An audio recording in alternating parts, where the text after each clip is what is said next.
Tá tudo bem? Você está se sentindo bem? Então, tá tudo bem, tudo tranquilo. Mas, na verdade, basta uma coisinha desandar e você já fica azeda. Pois é. Você, na verdade, só se foca naquilo que é ruim e esquece todo o resto. Tem acontecido isso? Isso pode afetar suas emoções e sua mediunidade. Sabia disso? Quer saber como? Está no lugar certo. Bem-vindo ao podcast Superando os Desafios Afetivos, o programa que fala de saúde, espiritualidade, psicologia e qualidade de vida. Eu sou Iraci Campos e no episódio de hoje vamos explorar algo muito especial, porque o tema é fascinante. A conexão entre mediunidade e psicologia, com um convidado muito especial, amigo do coração, que é médium, palestrante, psicólogo, aliás, amplamente reconhecido pelas suas pinturas mediúnicas. A sua trajetória espiritual linda, difícil, trabalhosa, mas cheia de amor. O nosso convidado de hoje é Florencio Anton. Ele é de Salvador, Bahia, e vem aqui conosco nesse encontro muito gostoso, onde vamos aprender a superar os desafios afetivos, tendo o equilíbrio emocional, mental, durante o exercício da mediunidade. Seja bem-vindo ao nosso podcast, Florencio. Muito obrigado, Iraci. Muito obrigado. É uma grande alegria poder estar aqui com você hoje. Florencio, na verdade, é bem complicado, né? A gente administrar, digamos assim, as nossas emoções cotidianas do dia a dia e a influenciação da mediunidade. E contrabalançar tudo, saber o que é meu, o que é de terceiros, não é isso? É verdade, Iraci. Os espíritos respondem a Allan Kardec que a influenciação deles sobre nós se dá a tal ponto que, de ordinário, são eles que nos dirigem. O médium é um ser interexistencial e, de fato, por conta desta falta de anteparo do seu sistema nervoso, ele se abre a outras dimensões psíquicas, à leitura dessas dimensões psíquicas, que evidentemente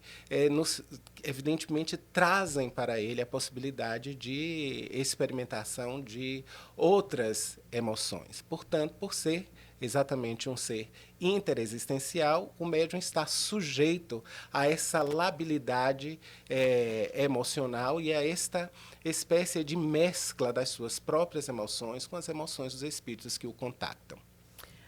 A psicopictografia, ou seja, a pintura mediúnica, ela acontece naturalmente por inúmeros artistas, né, como Monet e tantos outros, mas o seu estado emocional no seu cotidiano pode influenciar nessa conexão? Sim, sem sombra de dúvidas. Nós não podemos pensar no exercício mediúnico única e exclusivamente passivo, transferindo para os espíritos desencarnados a responsabilidade pelo resultado, enfim, do fenômeno. De modo que um médium equilibrado nas suas emoções vai favorecer, sem sombra de dúvidas, naturalmente, um campo muito mais favorável à influenciação do psiquismo dos espíritos e, como consequência, um resultado muito mais eficiente no sentido da acurácia dessas informações. Então, os espíritos nos orientam a entrarmos num estado de meditação, de oração, de busca de uma espécie de pacificação interior, para que o trabalho da pintura mediúnica, quando eles assim desejam, possa acontecer a contento. Na sua vida como um todo, você tem várias profissões, né? Várias vertentes. Você é psicólogo, você é enfermeiro, você é médium, que não é uma profissão, porém é uma atuação, né? Então, dentre todo esse pacote, vamos colocar assim: você só trabalha e trata com a saúde. A saúde emocional, que não deixa de ser também estar ali um estado mediúnico, né? E a saúde de nós, seres humanos. Como isso aflora em você? Porque você está dedicando a sua vida a tratar de almas e de corpo. É verdade, essa é uma pergunta interessantíssima. A minha formação profissional ela é multireferencial, assim. Eu comecei na área da educação, eu sou licenciado em pedagogia, depois eu fiz a graduação em enfermagem e agora, recentemente, a psicologia. Eu adentrei ao campo acadêmico, eu estudo espiritualidade e educação, sou mestre em educação e estou terminando o meu doutorado fazendo uma análise multireferencial da vida do professor e filósofo Rudolf Steiner como uma proposta de construção de conhecimento da espiritualidade para a formação de professores. Então, ao longo desses anos, de fato, eu tenho me dedicado a uma espécie de proposta de ressignificação de visões de mundo das pessoas. E isso, naturalmente, gera uma espécie de abertura para a consolidação da qualidade de vida. Creio profundamente que a inclusão da espiritualidade na vida dos seres humanos pode trazer um aporte de qualidade de vida extremamente significativo. A visão de mundo que nós temos nos dias de hoje é uma visão extremamente materialista, baseada numa espécie de equação ou numa espécie de lógica de consumo, lucro, produto e mercado. Total. E isso, evidentemente, nos traz uma espécie de limitação conceitual sobre aquilo que o ser humano é. E uma série de concepções filosóficas e até mesmo a própria experiência do ser humano tem indicado que ele é muito mais do que um amontoado biológico e psicológico. E, nesse sentido, me parece que as ciências da vida e as ciências da saúde têm oferecido uma espécie de abertura para entender a criatura humana muito mais além das questões biológicas. Não é à toa, por exemplo, que o Brasil, nos dias de hoje, é o 5º país que mais produz ciência em termos de pesquisas sobre o impacto da espiritualidade na saúde. E, é claro, eu, como médium, dentro desse processo, tenho vivido algumas situações desafiadoras, porque, como você muito bem disse, o médium, a mediunidade não deve ser exercida como uma profissão. No entanto, os espíritos não estão isentos da possibilidade de nos intuir dentro dessas nossas práticas profissionais. Uma expressão que eu acho interessantíssima e que é frequentemente atribuída a André Luiz, o espírito que psicografou aquela série maravilhosa através de Francisco Xavier, expressa muito bem esse nosso sentimento. Diz André Luiz: se os médicos orassem. Então, é como se André Luiz estivesse querendo estimular, se os médicos desenvolvessem a sua espiritualidade. E, evidentemente, quando nós falamos de espiritualidade, nós estamos falando de abertura para possibilidades de contato com esse mais além, de exercício da nossa intuição. Então, nesse sentido, os espíritos não se expressam na minha vida na minha vida profissional, quero dizer, de forma ostensiva, mas tratam em algumas situações e situações muito precisas de me inspirarem para que eu possa encontrar uma determinada solução ou uma melhor solução para os problemas profissionais que eu porventura enfrente. E com certeza é muito lindo, porque a pintura mediúnica, para o leigo, para as pessoas que não têm essa faculdade, realmente encanta a alma, né? Você ver toda essa pintura, esse trabalho vindo pelos artistas originais, verdadeiros, né? Isso que é lindo. E a gente sabe como a gente necessita, como diz Joana de Ângeles e tanto Jung, a gente necessita do belo para viver. E essa equipe, essa pleiade de espíritos que vem através de você na pintura mediúnica, eles também estão ali fazendo, através de nós e também com o nosso trabalho, nossa ajuda, o processo de caridade. Porque os quadros, eles são vendidos para ser direcionado à caridade.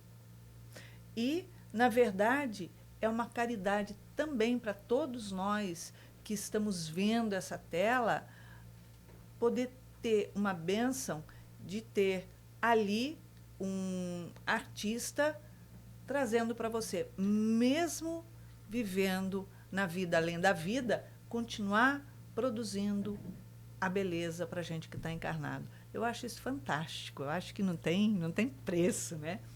Agora, você já passou por inúmeras experiências, né?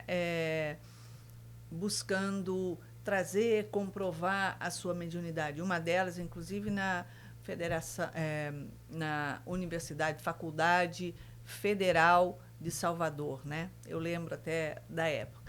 Como foram passar por essas experiências quando estavam experienciando você? Pois é, essas são situações bem diferentes e desafiadoras que nós, os médiuns, enfrentamos ao longo das nossas tarefas. Eu costumo dizer que os médiuns de exercício público precisam estar disponíveis à ciência, ao campo científico, mas eu falo de um campo científico sério, um campo científico, digamos, vinculado às universidades e que cujas pesquisas sejam, evidentemente, amparadas pelo Conselho de Ética de Pesquisa com seres humanos.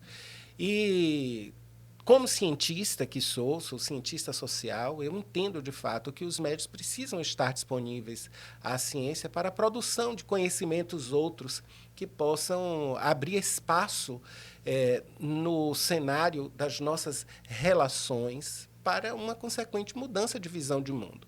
Uma mudança de visão materialista para uma visão espiritual, uma visão integradora, que nós temos visto que é aquela que, nesse momento, nos traz um pouquinho mais de qualidade de vida.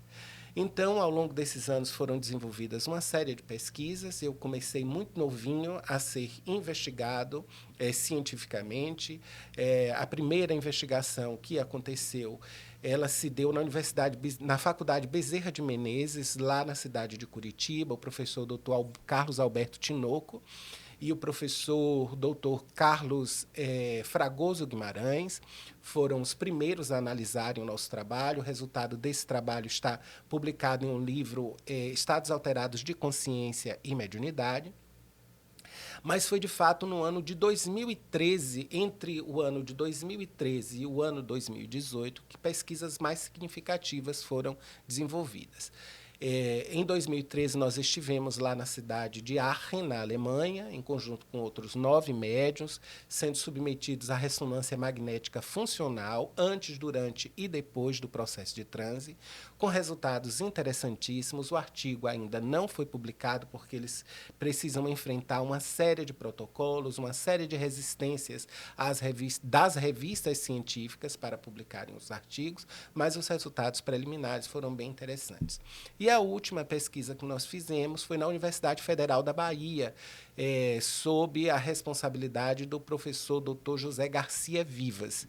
Eles estão desenvolvendo um estudo sobre redes cerebrais e mediunidade.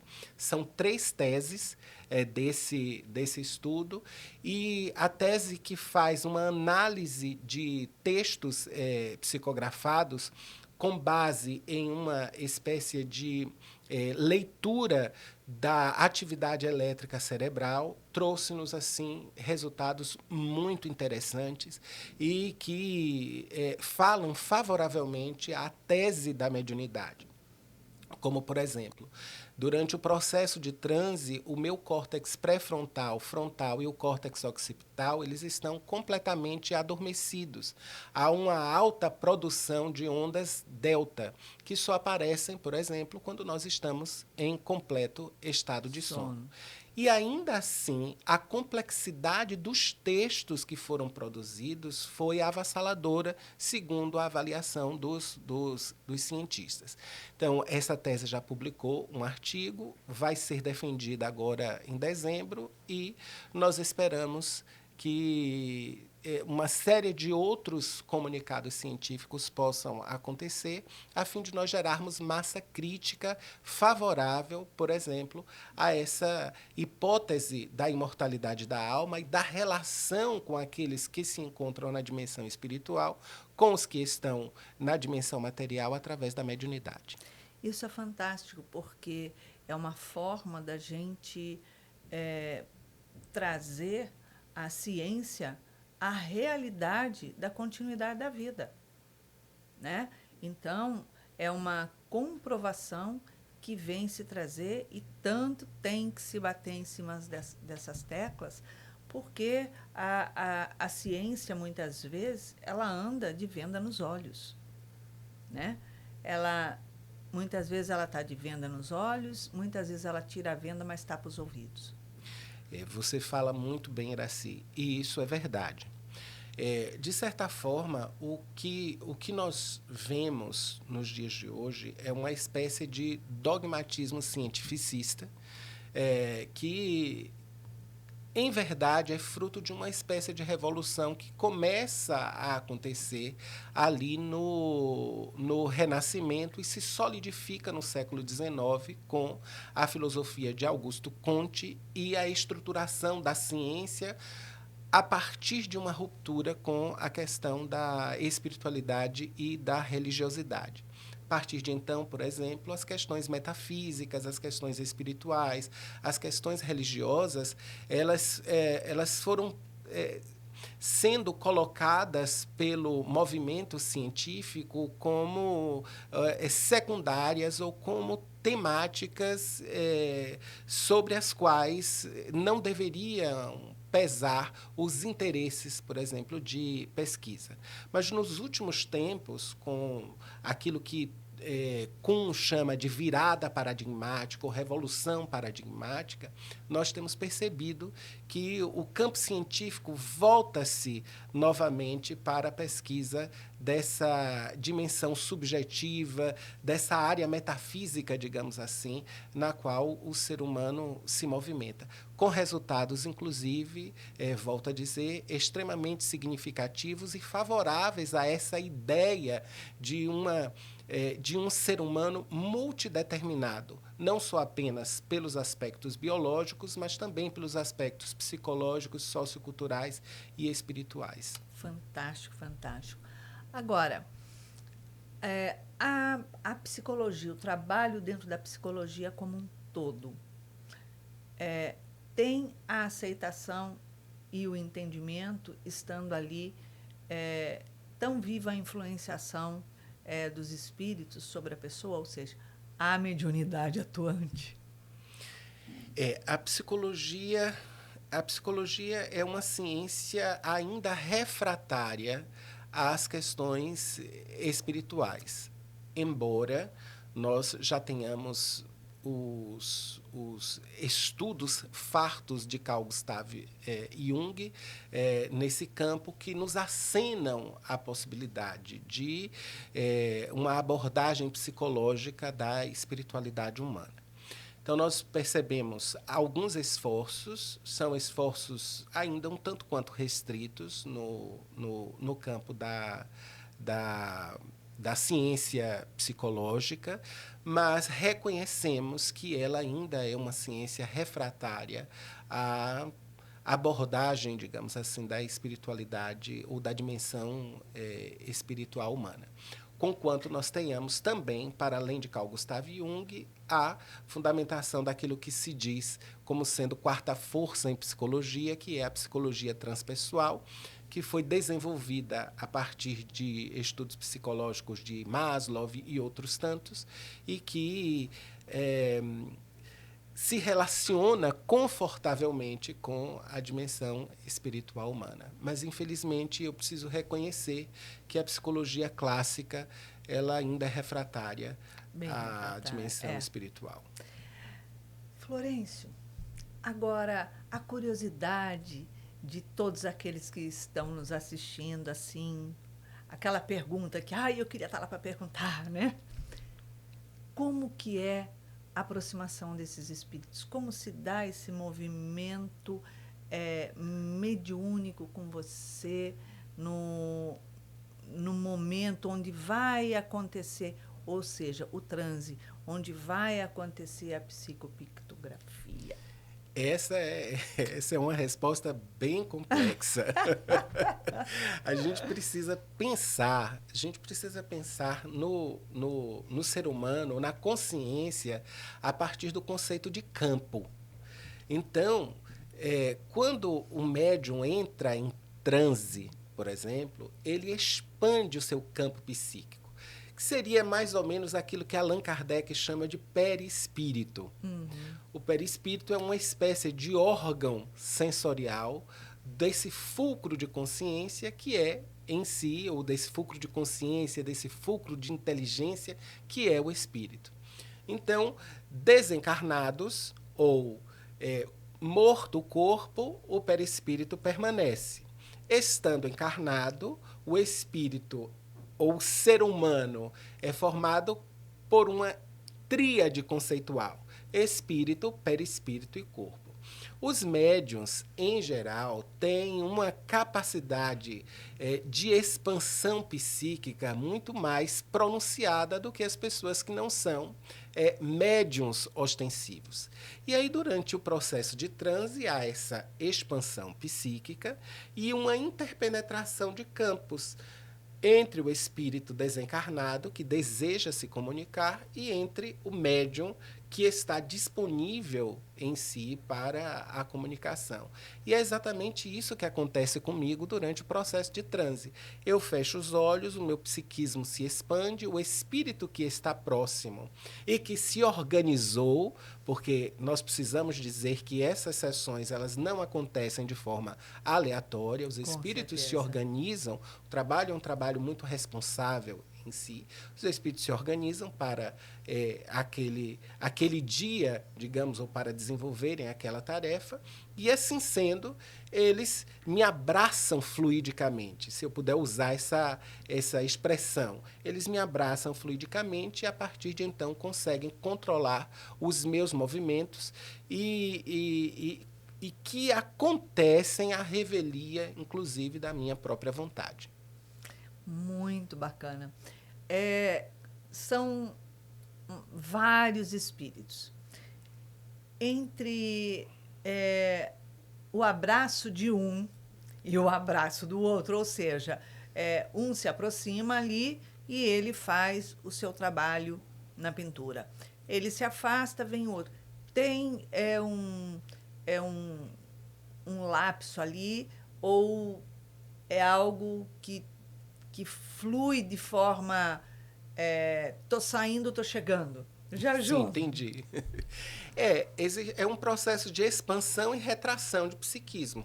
Sim. Expansão e retração. Isso, evidentemente, acontece em frações de segundos, Segundos, é. por assim dizer.